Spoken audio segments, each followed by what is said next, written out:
এই বিষয়ে বিস্তারিত জানাবেন আতর নিয়ন। যাচ্ছি তার কাছে। আতর, বিশ্ব ব্যাংক ও বাংলাদেশ ব্যাংকের গভর্নরের বৈঠকে সবশেষ কি খবর আছে আপনার কাছে জানাবেন।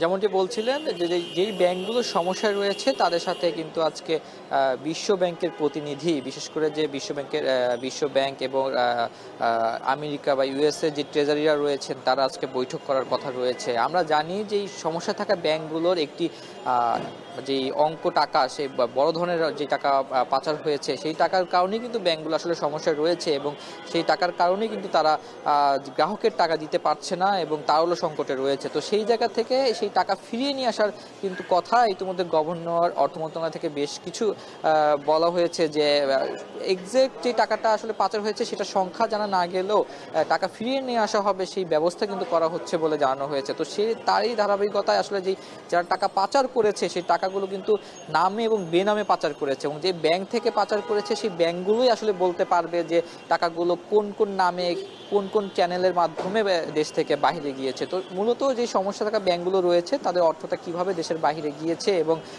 কোন কোন নামে বা যেই বেনামে গিয়েছে, কোন কোন দেশে পাঠানো হয়েছে, সেই তথ্যগুলোই আসলে ব্যাংকগুলোর থেকে নেওয়া হবে। এবং সেই সাথে ব্যাংকগুলো যে বর্তমান অবস্থা রয়েছে, ব্যাংকগুলোর কাছে আসলে তাদের যেই বিশ্ব ব্যাংক আছে তাদের কাছে বেশ কিছু তথ্য জানতে চাওয়া হয়েছে যে তারা যে আসলে কিছু জানতে চায় কিনা সেই প্রশ্ন তাদেরকে রাখতে বলা হয়েছে। যে ইউএস প্রতিনিধি এবং বিশ্ব ব্যাংক তাদের কাছে কিছু প্রশ্ন তারা করবেন, সেই প্রশ্নগুলো লিখিতভাবে নেওয়া হয়েছে, সেগুলোর উত্তর বিশ্ব ব্যাংক এবং যেই ইউএস ট্রেজারি প্রতিনিধি দল আছে তারা সেগুলোর উত্তর দিবেন। সেই সাথে আমরা জানি যে ব্যাংকগুলো সংস্কারের একটি কাজ চলছে, যেটি টাস্ক ফোর্স পরিচালন করছে। সেই টাস্ক ফোর্স আসলে তাদের কিভাবে সংস্কার হবে, আমরা জানি যে আন্তর্জাতিক মানে যে ব্যাংক আইন রয়েছে এবং বাংলাদেশ ব্যাংক বলছে একটি স্ক্যানিংয়ের মাধ্যমে হচ্ছে ব্যাংকগুলো পার করবে, যার মধ্যে সমস্যা থাকা ব্যাংকগুলো যেন পুনরুদ্ধার হয় এবং যেগুলো বেশি সমস্যা থাকবে সেগুলো যেন নিয়ে পরবর্তীতে ব্যবস্থা নেওয়া যায়। তো সেই কোন কাঠামো অনুযায়ী ব্যাংকগুলোকে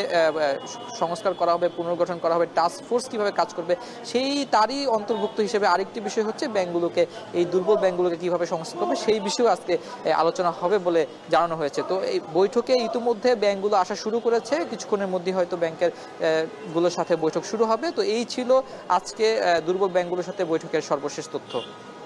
সমস্যায় থাকা ব্যাংকগুলোর সাথে বৈঠক করবে বিশ্ব ব্যাংক ও বাংলাদেশ ব্যাংকের গভর্নর, সে খবর জানাতে যুক্ত ছিলেন আতর নিয়ন। দেখছেন